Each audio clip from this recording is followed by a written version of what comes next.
So welcome, Frederik Schenk, to Researcher's Desk. The floor is yours. Thank you, Alistair, and thanks everyone for joining in. So those who know me are maybe a bit surprised why I'm talking about that topic, because typically I work on long-term climate change in the past. But as Alistair mentioned, this topic is very important because it's not only scientifically interesting to prove that climate change has already an impact on extreme events, but there are also implications for the society to use this kind of information. And I think this topic and the methods used are really gaining momentum. And I think there's a good opportunity to give you an impression how that topic is important and what it is.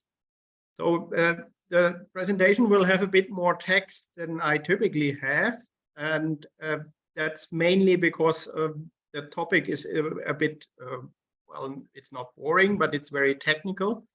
And you don't need to remember everything about these details. They should just give you an impression how robust or how careful people try to do this proof. So you don't need to remember the details, but just that this is really a very rigorous process.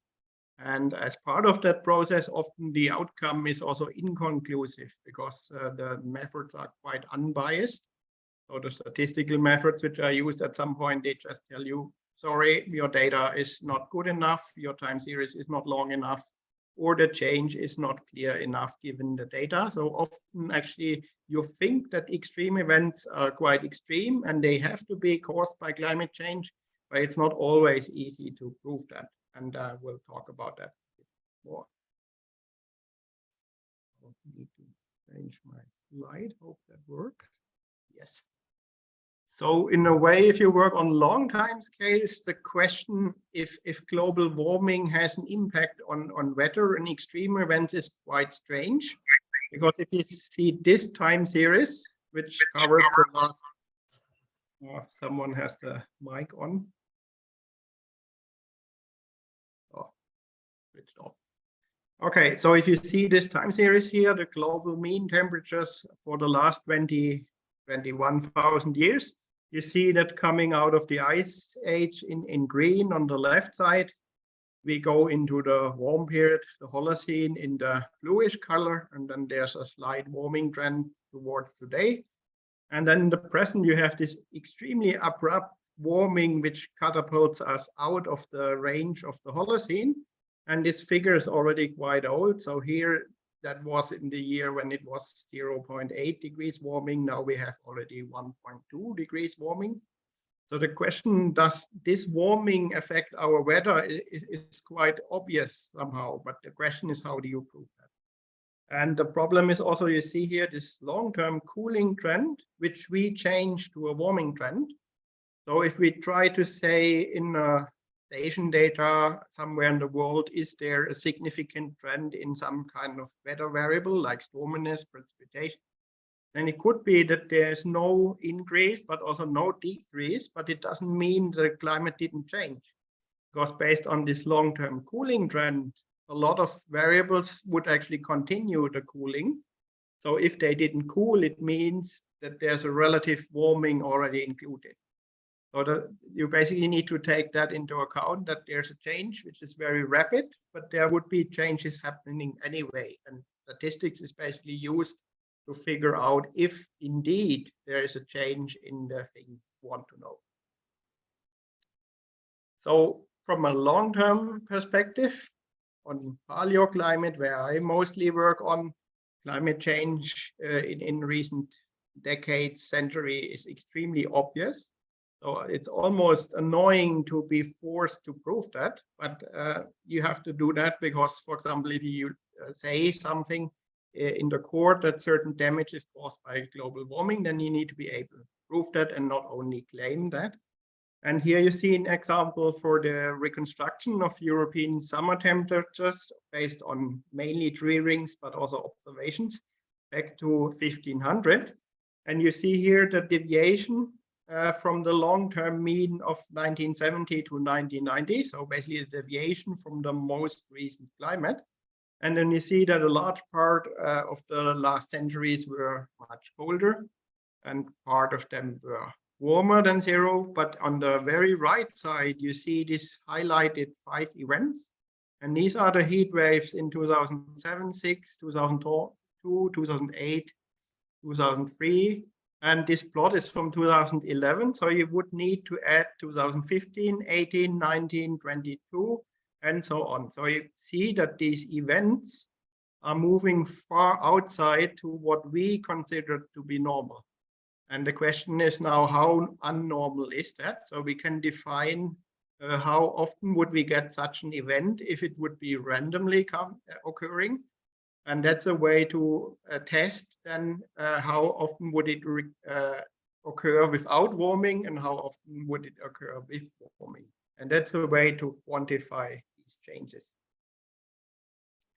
And in statistics, but also when we talk with each other, we often say that something is not normal. So in statistics, we have also a so-called normal distribution. And both distributions which you see here are normal distributions of whatever variable. That's not so important here. That would be summer temperatures, for example, in northern Switzerland, but it would be anything. You see that in the control climate, so the recent climate 1961 to 1990, you heard a certain distribution of how warm summer temperatures are in northern Switzerland. And in the bottom, you see how warm they will be at the end of the century based on some simulations, assuming a certain increase of CO2. So now we are not living in 1960 to 1990 anymore, but somewhere in between. So we will more and more get these red events showing up in our blue distribution. And the question is now always, would this event still be part of our normal distribution in blue? Or is that already clearly impossible to be explained without CO2? So this is basically a question, how do you prove that it doesn't belong to your distribution anymore with some uncertainty? And as I mentioned, many extreme events are expected to change due to global warming because the climate is the statistics of weather, and climate change is therefore also the change of the statistics of weather, and that also includes extreme events. So a general concept of detection and attribution basically tries to answer the question, to what extent is or was an extreme event influenced by climate change? So that's basically events that are currently ongoing. So if it's a rapid detection study, they sometimes analyze that while the event is happening, or you can do that some days or weeks later, then you analyze, okay, was or different due to climate change? And the method involves 2 main steps. The first is the detection. So here you ask the question, how rare is an event and has it changed? So these are basically 2 components. How rare is it? And does it occur now more often? And the second step is to ask the question, how much is the change which you detected due to global warming? Because there's a possibility that you get changes due to other reasons as well. And for those who are into statistics, the way this is done is a probabilistic approach. So it's based on the frequency and rarity of events and if these properties change. You can do the same thing for extremes and for the general climate change. So the idea and the concept is the same, but on a larger spatial scale, you often see the fingerprint of climate change more obvious than in, for example, daily extreme events.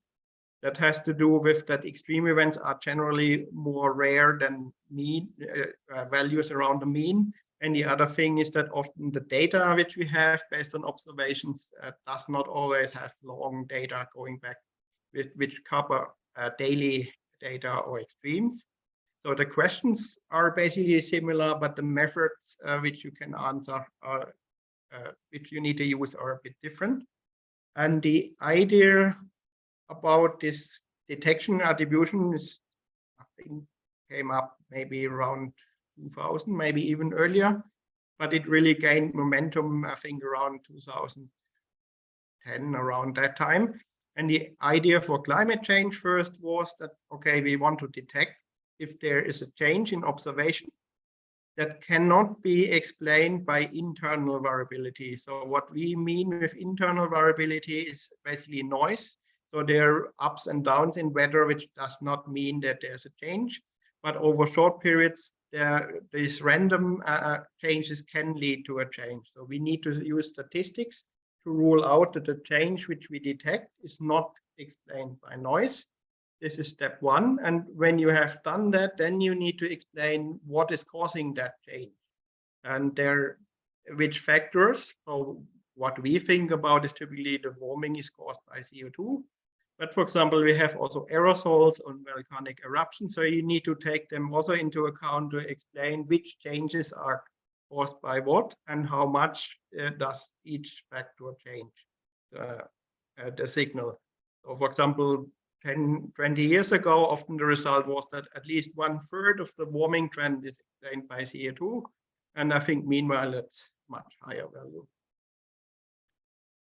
So why is this detection attribution of extreme events interesting? So the question which it answers is, to what extent is an extreme event influenced by climate change? And of course, on television and the news, you have all the time extreme events, and often it's very obvious that somehow they should be linked to global warming, but you don't really know that. So the media and the public basically want to know from scientists if these events are really caused by global warming and not just that you think they are caused by global warming. So this is basically to gain knowledge and understanding in the public. And it's also important for stakeholders and decision makers, because if you can indicate this event is unusually extreme because of global warming, it means that adaptation and mitigation procedures, which are typically in place, might not be sufficient. So it basically is also awareness for those who need to protect infrastructure or humans. And it's also interesting for insurance companies. So if they all the time have to pay for the damage, but the damage is increasing due to global warming, at some point they will not allow you to have a policy anymore with them. So that happens in the US now a lot with the hurricanes.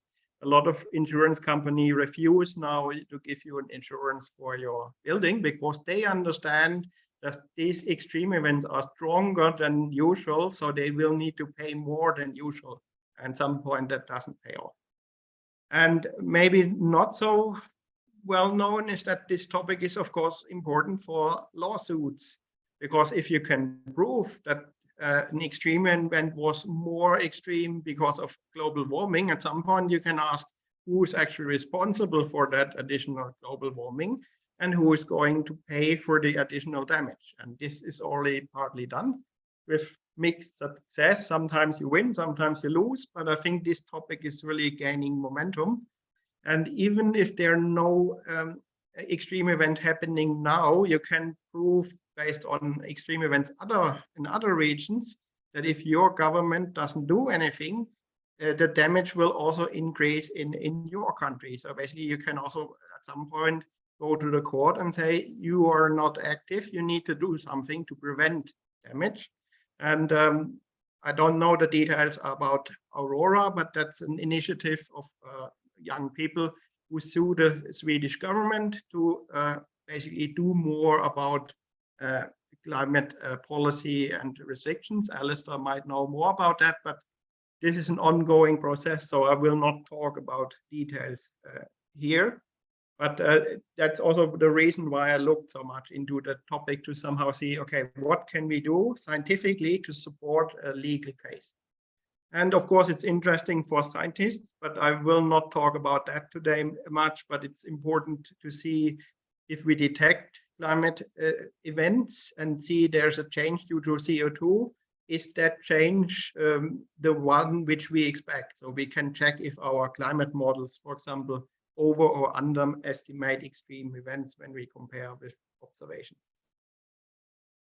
So a very important initiative and I highly recommend you to go to that webpage if you have some time, is the World Weather Attribution. So that's a group of people who almost instantaneously work on proving that a certain event is caused or made worse by global warming, or often the proof is then, no, we cannot say that. And they do that for cold spells, extreme rainfall, so floodings, heat waves, drought, and storms. Those storms are both the storms which we have here, the cyclonic storms, but also hurricanes, typhoons in the tropics. And they have made a very rigorous protocol how to actually analyze these events which happen, and to get an unbiased, so not influenced by your opinion result, just based on the data and following a certain procedure. And they published that protocol in the paper. It's a protocol for probabilistic extreme event attribution analysis, and these are basically the people who work for that World Attribution Initiative. And if you don't know what probabilistic is, it's basically how likely is something to occur. So for example, the extreme rainfall we had in Western Germany in July 2021 was 1.2 to 9 times more likely due to a warming of 1.2 degrees. This is basically a result from this initiative. And you see there's a huge uncertainty. So it's around 1 to 9 times more likely. But this is a result of a very rapid analysis. So to get a more clear result, you can then, of course, do a scientific study or even a project, and then maybe this number will get revised. But based on the protocol, how that is set up, I think you can typically assume that this is a minimum conservative value. So it could be, if you have better data or longer time series, that the extra event is maybe more likely. And so I give you here just an overview of what you need to actually consider to get a robust result, because that's much more than only these 2 steps which I mentioned. First, they need a decision which event they want to study, of course, because you cannot study everything. At least we don't have enough people doing that. And then which event definition, or what is actually the event you want to analyze? It's a very important question. I will come to that. And then you need to see if observational data shows a trend, and how rare is a certain event based on this trend which you observe. Then you want to test if that is caused by global warming. And for that, you need to use climate models. But before you use climate models, you need to actually prove that the models which you look at are actually able to produce that extreme event, because that's not always the case. So this is also a very rigorous step, that you basically only use those models which actually work. And I think that's a very good thing scientifically, but also if someone in a legal case says, okay, but I mean, your models are crap, then you can say, no, we actually checked that and we can prove these models are actually working. And once you have shown that the models work, then you can start the attribution analysis. So based on the observations and simulations, you basically try to evaluate how much of the change can be explained by global warming. I come to that in a minute. And then there are other aspects which they also look at, which I don't have time now. And they also look at the hazard synthesis. So they also look locally what makes this extreme event actually extreme. So flooding, hydrology, what is the bedrock, what is the soil condition, and what are the buildings, and so on. And they also need to remove things that are not part of your question. So if you look at long-term changes in extremes, there's always some random variability, which I mentioned before, the internal noise, for example, or changes caused by volcanic eruptions and so on, aerosols, for example. So you basically, if you want to say this is due to CO2 increase, then you need to remove the signals which are caused by other components. And that's also something which you can do with climate models. And then the question is how you communicate the results. So as I mentioned, the the key steps are 3 and 5, so the detection, attribution, but you need to consider all of these steps to get a robust outcome. And some details about that. For example, for the event definition, it's extremely important that you define the right event, because otherwise you get you get results which are not fit for the question. I will come to that. And also the observed probability and trend is, you need to take care that the data is really of high quality and that the time series is sufficiently long to actually detect changes. This is a big difficulty. And also the scientific community has to work on that to actually get more long-term station data, because they exist, but they need to be digitized. Then there's a lot of statistics, which I will ignore for today. And as I mentioned, you need to remove modes of natural variability which contaminate the global warming signal. So sometimes it means that your event would be warmer or colder depending on natural variability.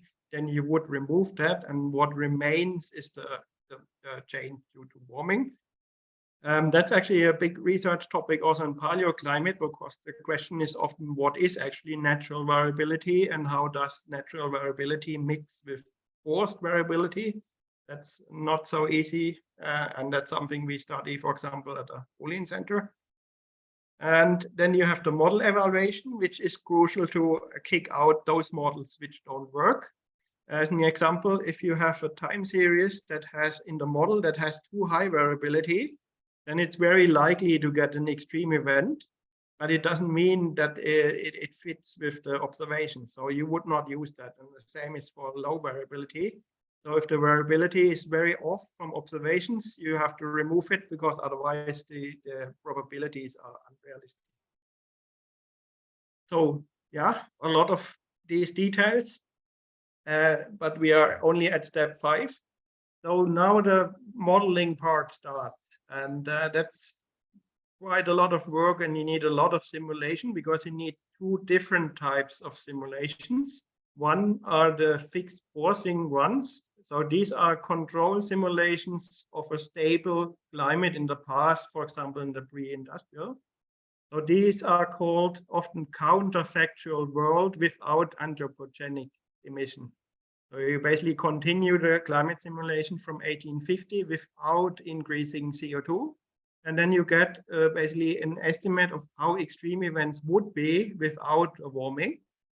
And then you can calculate what is the return value. So how often would a certain event occur without warming? You can also do that with observations. And then you use the simulations which use all the forcing, including CO2, and then you repeat the same thing. And then you get a return value for an extreme event, for example, for the current warming of 1.2. And then you can compare these probabilities. That's called the risk ratio. So the return period with the forcing divided by the one without the forcing. And if this number is clearly bigger than 1, then you can say, we have now proved that this event is more likely because of the global warming. That's the main step.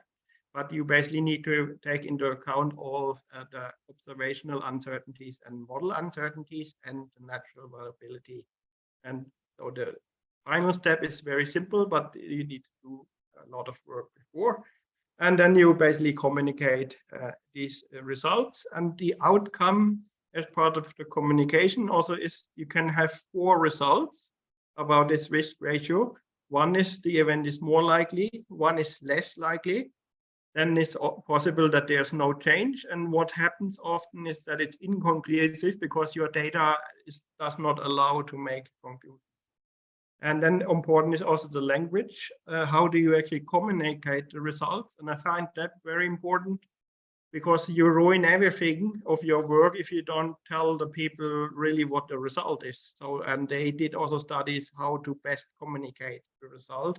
For example, you tell the people the uncertainty as a number and not write in the text, this is quite likely or unlikely. You just give the uncertainty as a number, because other people always understand uncertainty that you cannot trust it. And the other thing is that you provide a full range of how often that would return due to global warming, and not only the lower value, which you think is the most robust. So as I mentioned, the event definition is very important. So the result depends on how you define your event. And here I show an example for the famous heat wave of 2018, which was very extreme, also in Sweden. So the World Weather Attribution team did an analysis in the middle of the heat wave. So they did not analyze the full period. And they chose that the event they want to test is a 3-day maximum of temperature average at individual stations across Europe. So that's basically a daily estimate of 3 days or 7 days in a row. So how unlikely is it, or how did that change that average of these hot days? And the result is return period is 7 to 30 years. So this heat wave would come every 7 to 30 years on average, which is not so rare. In some cases, it's over 90 to 140 years, but that data is so uncertain that you cannot be sure that it's correct. And if you now test, did this return period change because of global warming, the result is that it's 2 to 6 times more likely to have the heat wave of 2018 based on these station data. So that's a big increase, but it's not really extreme. And in Chen et al., I was responsible to look at that event in terms of persistence. And there I defined the event as the 4-monthly mean of May to August, so average May, June, July, August, and check how this mean is different from the mean of these same months over a period since 1756. And here the result is that it would only randomly occur around every 1,000 years. If you take into account uncertainties, it would be at least not more than 500 years. So it would be very rare to have this event randomly, especially very often. So you see the same event is very different here depending on what you look at. And if you think now about damage, you need now to decide if the damage you want to go for is actually caused by these hot days. For example, people typically die more due to very hot days than due to a very long heat period. But that's not always true, but often. Or, for example, if you go for drought damage or groundwater problems, then you would go for the persistence. And depending on what you want to go for, you need to change your event definition. And here a short impression how that looks. I don't go into detail here. We can go into that if you want in the question part. But this is how that results are presented. So this is the part for to check how likely is this event 2018 based on the station data in the current climate. And you see here for Ireland, Netherlands, Denmark, and so on, different stations. And you see how long the time series is. You see the observed mean change, mean value over 3 days. And you see how likely they are under current climate conditions. And you see that they are 5, 8, 7, and 30. And as I mentioned, 90 to 140 years is based on Finnish data, but it's not clear if that result is robust. And to know if these changes are, if this extreme event is increasing or decreasing due to global warming, then you compare with the results from climate models and you assess this risk ratio, which I mentioned. So you define the event which you have observed now, the likelihood with the likelihood of the event occurring in the past without CO2. And then you see based on station data, the likelihood due to global warming has increased at least by 2. And depending on different climate models, it's also 2, 4, 2, 2. So it's very consistent between these data and models. That's not always the case, but here it is. And then you synthesize these observations and the climate models, and you give the uncertainties here as a plot. And then you come to the conclusion after all this work and me talking a lot, risk ratio has increased by by a factor of 2, with 95% uncertainty interval being 1 to around 3. So that's basically the result, and you can now prove that this event is much more than you would expect without global warming. So this is the World Weather Attribution is only one team who does that. There are a lot of other people who do attribution studies, and I also can highly recommend to go on the Carbon Brief website. The link is shown here, and also send it by email if you don't find it later. There you can interactively on the whole Earth click on these logos and see what event has happened and did it change. For example, here in Sweden, the heat wave, which I mentioned, is more severe or more likely to occur based on the study by Renate Wilke from SMHI, for example. And I think that's very useful because we get now a lot of studies showing up here and you don't need to search a lot. And also here, the results depend heavily on the type of assessment and data. So as I mentioned here from Renate Wilke, she detects a change in the heat wave. But as I mentioned from the weather attribution for the Finnish station data, they say there's insufficient data, so the result is inconclusive. It's the same heat wave, but basically different data and a bit slightly different analysis leads to different results. An example are storms, which I looked into during my PhD studies. That's from my PhD supervisor. There was a severe storm in Denmark with almost 200 kilometers per hour. But based on data available, it's not possible to say that storm is increasing. But for example, here in northern summer heat wave again in Denmark, you find that this event is more likely or more extreme. So you could go through all that and basically sum up these results. So that's basically what we have. A lot of work, and then we get some very useful numbers. And the question is, what do we do with that? And one thing, as I mentioned, is that you maybe can use them in the court. So the destruction of your home was kindly sponsored by, for example, fossil fuel companies or your government who doesn't do enough about protecting or preventing climate change. So there are avenues to go for in terms of litigation. And based on a review, there are more than 1,500 cases already since 1986. And it was very important to read about the experience, how did it go actually. And the good thing is that most courts ruled that the country or company has targets which are not sufficient. So they actually are forced to do more. So they don't get a penalty for causing damage, but they get a penalty or get forced to actually do something to not cause damage.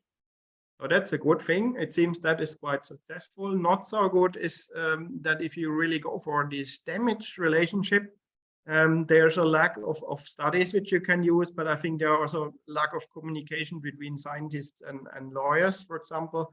And I think that's something we need to work on. So in that case, it was difficult to link the cause relationship between greenhouse gas emissions of an individual entity, for example, a company, and the specific impacts on the location. So the attribution and detection method, which I showed, actually exactly does that, but there are not enough studies for every case. So that's something we need to work on. And second, last slide. A problem, as I mentioned, there's an evidence gap. So it means that there are many more extreme events than attribution study. So the impact of climate change on extreme events is much higher than documented in studies. So if you are frustrated by not being able to prove that climate change has changed these events, it's mainly because we don't have the studies. It's not because global warming doesn't change this event. So I guess what we need to do next, and I think also some weather services are working on step 1, is to automate detection attribution studies. So whenever there's an event coming up, you can automatically start the method to run observational and model data.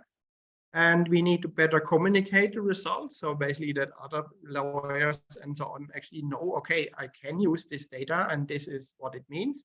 And we should also work on highlighting that more the changes in intensity and not so much the likelihood. I didn't talk about that so far, but if you tell people that an event is 2 times or 9 times or 10 times more likely, it's still unclear what the additional damage is. So it's much more useful, instead of likelihood, to say that the intensity has changed in a certain amount, because intensity changes can be translated into damages.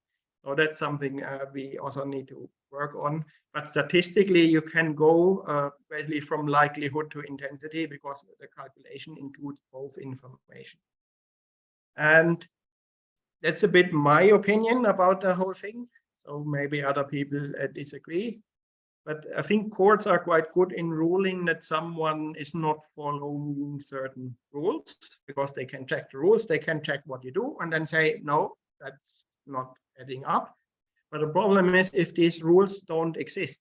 So I think we also need to enforce that these rules are made, and if they exist and are, for example, not reasonable or not very specific, we need to also enforce that they are specific, because otherwise it's difficult to say that you don't follow them. And they need to be binding, and they need to contain targets that are specific, and there need to be targets at a certain time. So you can say, okay, you had now 5 years and you didn't do it. That's basically what you need. And not say that I will do it, but I don't know when. That doesn't work. And you need also to be sure that these targets, which are set by governments or companies, are actually based on correct data and assumptions.